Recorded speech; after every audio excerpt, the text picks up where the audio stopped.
امام علی علیہ السلام راستے سے گزر رہے تھے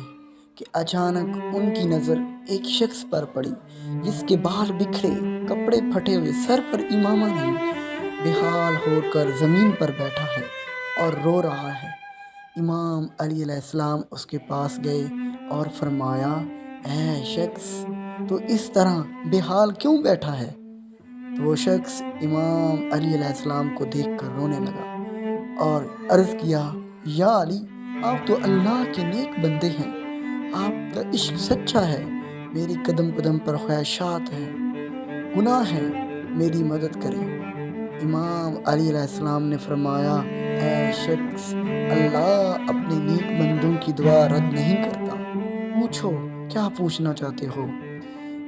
اس شخص نے عرض کیا، یا علی، میں کسی سے محبت کرتا تھا اور اس سے شادی کرنا چاہتا تھا، لیکن اس بے درد زمانے نے اس شخص کو مجھ سے چھین لیا اور مجھے ایسا لگتا ہے کہ جیسے میرے سینے سے کسی نے کلیجہ نکال لیا ہے۔ بس یہ کہنا تھا کہ امام علی علیہ السلام نے فرمایا، اے شخص،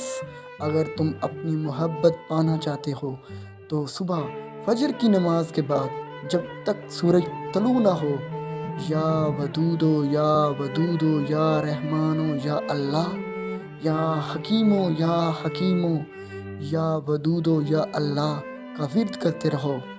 چند ہی دنوں میں تم اپنی محبت پاؤ گے۔